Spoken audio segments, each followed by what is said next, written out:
거대한 절망, 엄청난 절망을 극히 작은 소망이 뒤집을 수 있다. 믿으십니까? 거대한 절망, 엄청난 절망, 그 무거운 세력을 작은 소망이 이겨낼 수 있다고 믿으십니까? 절망의 끝에 소망이 있습니다. 소망을 가지면 절망은 끝이 납니다. 역사적으로 살펴보면 기근과 질병과 아픔과 고통을 대체물로 해결하려고 했던 그것이 군사력입니다. 승자 독식, 정복자가 지배하고 잘 먹고 잘 살고 부여를 누리고 풍요를 누리는 것이었습니다. 지금도 군사력 경쟁을 하고 있죠. 그러나 그것이 바뀝니다. 산업혁명 이후에 경제력으로 바뀝니다. 요즘엔 세상에서 세계가 러시아와 미국이 중국과 유럽이 도무지 싸우려고 하지를 않아요. 왜 그럴까요? 왜 그럴까요? 이전의 경제력에서는 전쟁으로 이겨서 얻는 이익이 많았는데 지금은 피 터지게 싸우고 승리해도 이겨도 손해를 봅니다. 그렇기 때문에 어떻게 해서든지 전쟁을 억제하려고 해요. 경제가 발전이 주는 풍요와 부요를 누리려고 하는 겁니다. 그 와중에 발전한 게 있습니다. 그게 뭡니까? 과학. 오늘날 인간은 그렇게 외칩니다. 창조주 하나님을 외면한 채 외칩니다. 마음껏 즐겨라, 마음껏 놀아라, 마음껏 누려라. 과학의 발전에 모든 것을 해결해 줄 것이다. 기근, 질병, 평화, 번영, 더 나은 세상을 만들기 위한 모든 것을 과학이 해결해 줄 것입니다. 여러분 걱정하지 마십시오. 단추 하나만 누르면 달에 가고, 단추 하나만 누르면 화성에 가고, 단추 하나만 누르면 금성에 갑니다. 걱정하지 마십시오. 과학은 당신의 주름진 얼굴마저도 20대의 피부로 돌려켜 줄 것입니다. 과학은 당신의 그 축 늘어진 근육을 30대의 팔팔한 근육으로 되돌이켜 줄 것입니다. 필요하다면 당신의 심장도 새 것으로 바꾸어 줄 것입니다. 그런데 이렇게 주장하는 자들이 인정하고 싶지 않은 것이 단 하나 있습니다. 감추고 싶은 것이 단 하나 있습니다. 인정하고 싶지 않은 것은 뭘까요? 결코 인정하고 싶지 않은 것은 과학에는 브레이크가 없다는 것입니다. 그렇다면 감추고 싶은 단 하나는 무엇일까요? 왜 감출까요? 무엇을 위해서 감출까요? 우주의 종말을 가지고는 100%의 가능성, 완벽한 가능성, 단추 하나만 누르면 일어난다는 단 한 가지 사실을 감추고 있는 것입니다.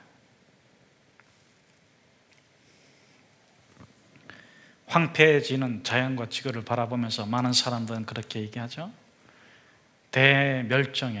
대멸망의 초입에 들어섰다. 지구를 살려야 한다. 그러나 과연 초입일까요? 그것은 아마 지구가 자연적으로 죽어가는 시간에 근거한 것이겠습니다마는 인간의 죄성을 고려하지 않은, 인간의 들끓는 욕망을 고려하지 않은 것입니다.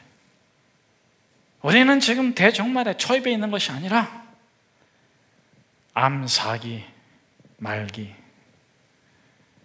대종말의 끝에 있는 거예요.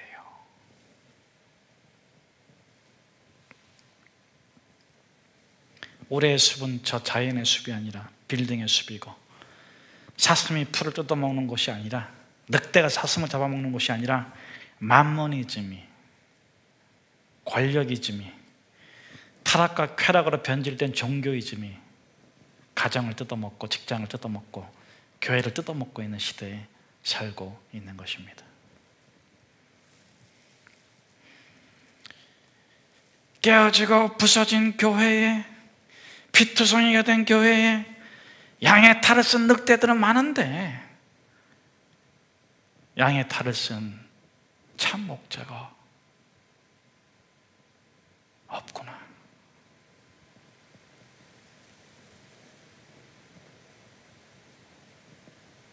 양의 탈을 쓴 참 목자가 없구나. 개신교인이여 신앙인이라고 부르짖는 자들은 많은데 순교자가 없구나.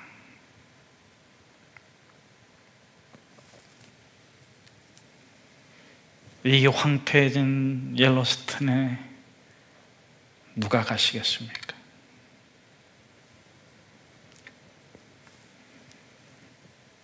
누가 갈 수 있겠습니까? 그 찢겨지는 골고다 언덕, 그 채찍에 맞고 침뱉음을 당하고 능력을 당하는 그 고난의 현장에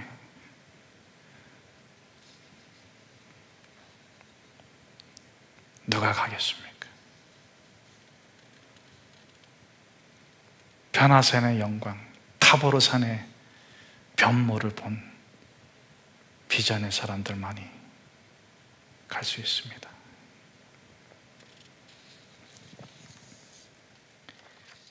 우리 14절에서 18절의 말씀을 읽겠습니다. 그들이 무리에게 이르매 한 사람이 예수께 와서 꿇어 엎드려 이르되 주여 내 아들을 불쌍히 여기소서. 그가 간질로 심히 고생하여 자주 불에도 넘어지며 물에도 넘어지는지라. 내가 주의 제자들을 데리고 왔으나 능히 고치지 못하더이다. 예수께서 대답하여 이르시되 믿음이 없고 폐악한 세대여, 내가 얼마나 너희와 함께 있으며 얼마나 너에게 참으리요. 그를 이리로 데려오라 하시니라. 이에 예수께서 꾸짖으시니 귀신이 나가고 아이가 그때부터 나으니라. 아멘. 믿음이 없고 폐악한 세대, 황폐해진 옐로스톤, 황폐해진 만모니즘과 권력이즘과 쾌락이즘과 타락이즘으로 황폐해진 그곳에 누가 갔습니까? 초막셋을 짓자고 하던 이들이 갔습니까?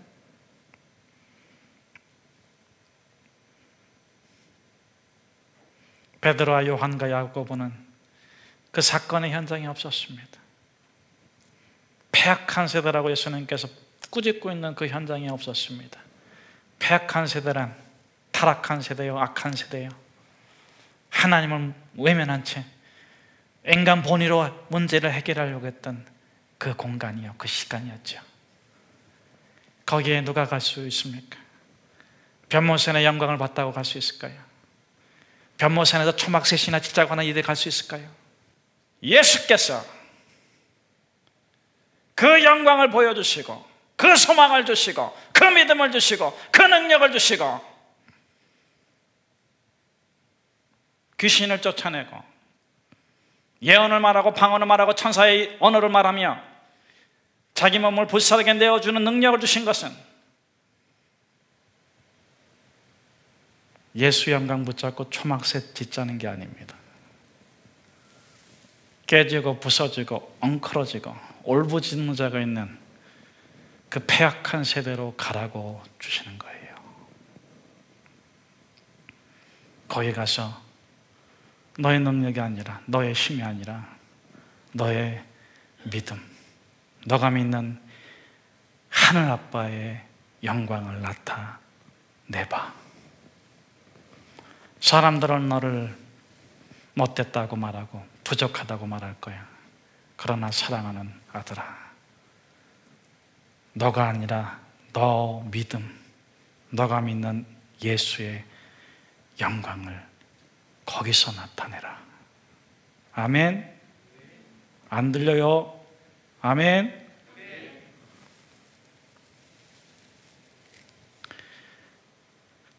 여기서 예수님께서 말씀하시는 패역한 세대가 누굽니까? 14절에 그들이 무리에게 이름에 그 패역한 세대에 왔는데, 여기서 말하는 그 패역한 세대가 무엇입니까? 왜 예수님께서 이런 쌍소리를 하십니까?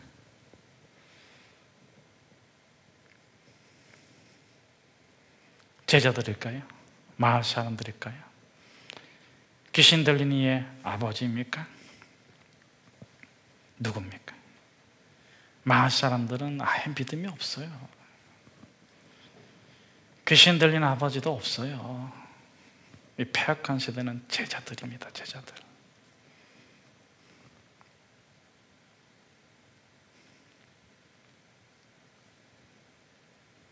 예수 이름으로 자기 영광을 나타내려고 하는 자들.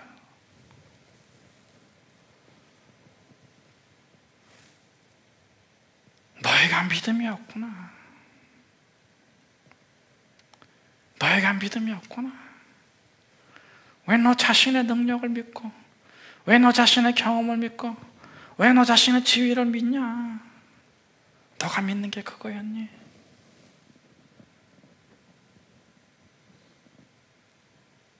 왜 하나님을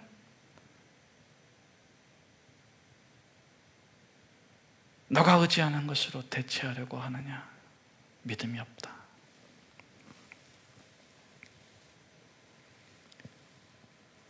예수님께서 믿음의 크기를 말씀하시잖아요. 누가복음, 마가복음, 병행 본문에 보면 그렇지만 오늘 본문에서는 더 그런데, 겨자씨 하나만 할 만한 믿음이 있으면 산을 옮길 수 있다 그러시는데, 여러분 왜 크기라는 단어를 믿음에 붙여 사용하십니까? 믿음의 크기가 있나요? 믿음의 크기가 있습니까? 여러분, 진리에는 크기가 없는 것처럼 믿음에는 크기가 없어요. 그런데 예수님께서 크기라는 단어를 사용한 이유가 있습니다. 왜 그렇습니까? 세상 사람들은, 하나님을 알지 못하는 사람들은 믿음도 크기로 계산해. 돈이 많은 사람, 자기가 하고 싶은 일을 할 수 있다는 믿음 뭘로 가져요? 돈 가진 만큼 갖습니다. 가난한 사람, 자기가 할 수 있는 거 뭘로 계산해요? 자기 돈 액수만큼 계산해서 나는 못할 거야 이렇게 믿습니다. 병든 사람, 비전을 향해 걸어가야 되는데 할 수 있다 없다를 뭘로 해요? 건강의 크기로 그것을 할 수 있다 없다를 말합니다. 그래서 예수님께서 말씀하시는 거예요. 어떻게 믿음을 크기로 재냐? 너가 하나님을 믿지 않고 돈을 믿는 까닭이요, 너가 하나님을 믿지 않고 권력을 믿는 까닭이요, 너가 하나님을 믿지 않고 너의 명예를 믿는 까닭이요, 너가 하나님을 믿지 않고 너의 재능을 믿고 있는 까닭이다.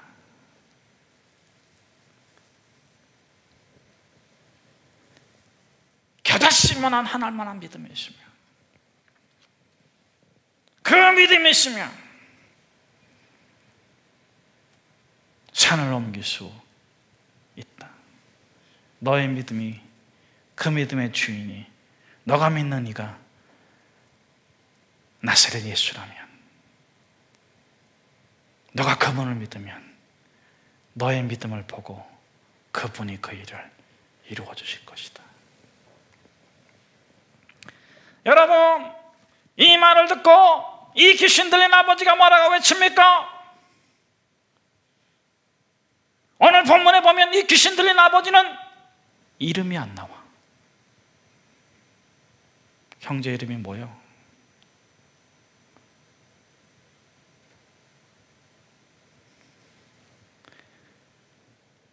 그 당시에 이름이 없다는 것은 인격적인 취급을 받지 못하는 것이요, 그 당시에 이름이 없다는 것은 인간적인 대우를 받지 못하는 것인데, 무엇 때문에 이 아버지는 이름을 부름을 받지 못합니까?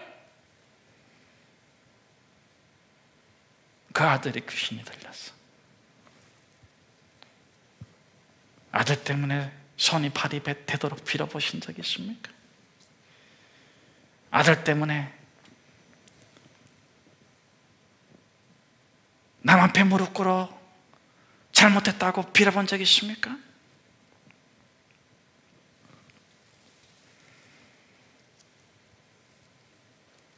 이름 없이 살아가는 그 아버지의 심정을 이해하시겠습니까?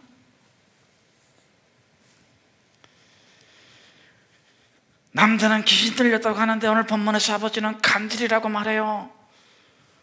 역초의 질병으로 손가락질 당하고 어려움을 당하고 고통을 당하고 그렇게 비인간적으로 취급당하다 죽겠지만 그 아들의 영혼이 구원받기를 원하는 이 아버지의 마음을 아시겠습니까? 물에도 들어가서 불에도 뛰어드는데 그 아들을 사랑하지 못하는 아버지는 어떡하겠습니까? 너무 고통스럽고 너무 아파. 그런데 예수께서 믿음이 없다고 꾸짖으시고 믿음이 있으면 고칠 수 있다고 말씀하시는 걸 듣고 이 아버지가 뭐라고 외칩니까? 이 아버지가 뭐라고 외칩니까? 주여, 내가 믿습니다. 주여, 내가 믿습니다. 주여, 내가 믿습니다. 우리 아들 고쳐주십시오. 누가 고쳤습니까? 예수님이 뭐라고 말씀하시던가요? 예수님께서 고쳤다고 말씀하시던가요? 아니에요. 예수님이 고쳐줄 거면은 다 고쳐주셨지 벌써. 누가 고친 겁니까? 그 아버지가 고친 겁니까? 아니에요. 그 아버지가 고칠 수 있었으면 여기까지 왔겠습니까? 그럼 누가 고쳤습니까? 믿음이 고친 것입니다. 믿음을 가지세요. 하나님을 믿으세요.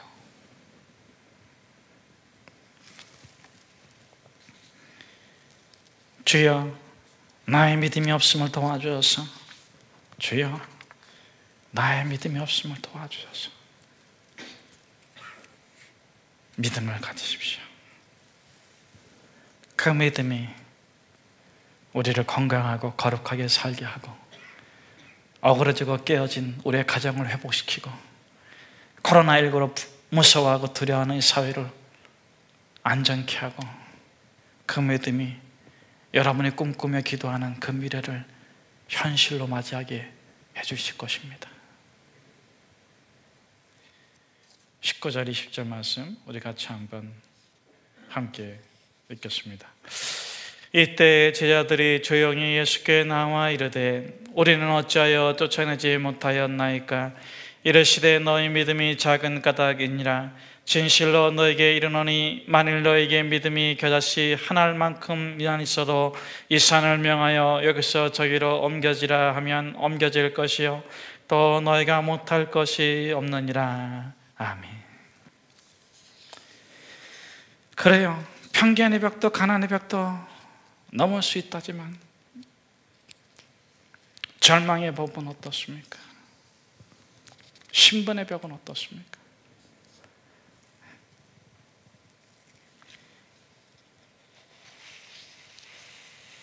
귀신이 떠나가도 프레임을 벗겨주지 않으면 어떻게 되겠습니까? 질병의 고침을 받았는데도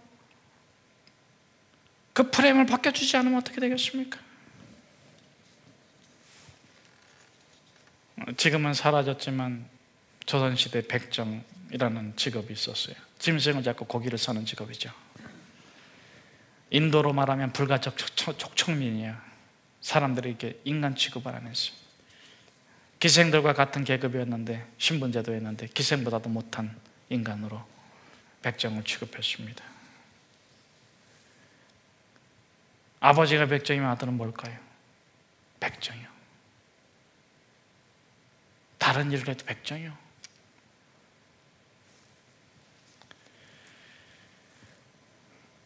백정 박가는 자기가 그렇게 사는 게 너무 싫어서 정말 열심히 살아가지고 큰 집 짓고 돈도 많이 벌고, 그렇지만 백정이란 프레임을 갇혀 있는 것이 너무 싫었어요. 그러다 어느 날 병을 앓게 됐는데 그 병을 선교사가 고쳐줘. 그 선교사가 어떤 선교사냐? 고종의 주치의야.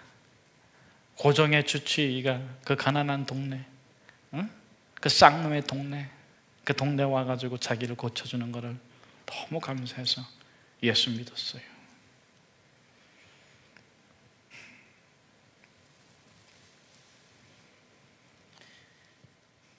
박상춘이라는 이름 얻었어요. 새로운 세상에 열렸다. 박상춘. 또 아들한테 이름을 줬어요. 박서양. 새로운 태양으로 떠올라라. 새로운 삶을 살아라. 박서양. 1989년 전차가 개통이 되고 1887년 전등불이 들어오고 1889년 전차가 개통이 됐는데도 신분제도를 정부에서 없앴는데도 그 프레임이 안 없어져.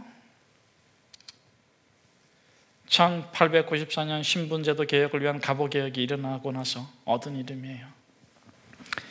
그래서 자기 아들 박서양을 데리고 광해원에 갑니다.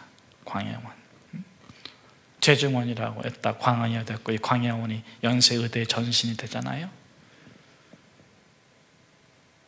왜 데려왔냐 그랬더니 내 아들을 인간으로 만들어주세요. 내 아들은 뭘로 만들어 달라고요? 백정이었는데 인간 취급 못 받았는데 인간이 돼가지고 이름 생겨가지고 인간인 줄 알았더니 인간이 아니라는 거죠. 자기는 그렇게 살더라도 아들은 어떻게 살게 하고 싶어요? 그러니까 에반스 선교사가 이해를 못한 거예요. 인간으로 만들어 달라는 게 뭔가?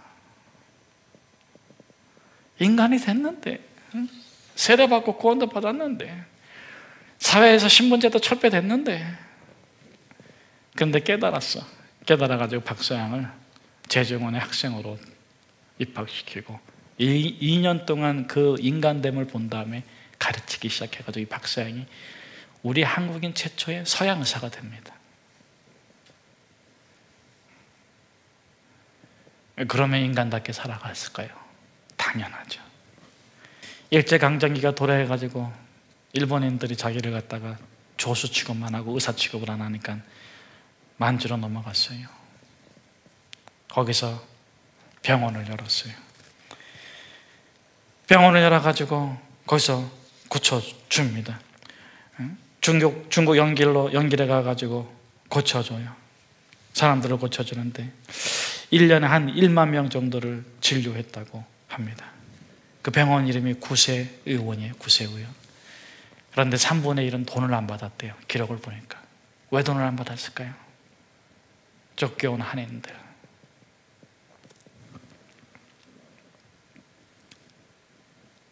쫓겨온 자기 동포들한테는 돈을 안 받았어요. 한번 그렇게 한번 멋지게 살아보세요.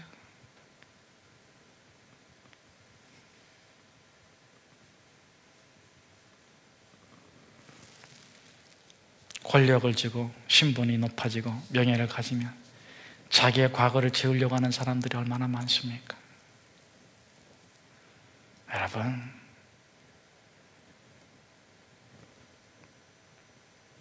기억하세요.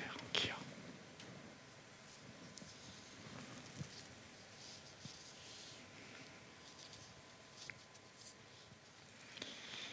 예수 그리스도께서 당신을 예수의 사람으로 세우시고 당신에게 무엇인가 사명을 맡기시고 당신에게 무엇인가 직책을 맡기면 초막새에 찍을 거요?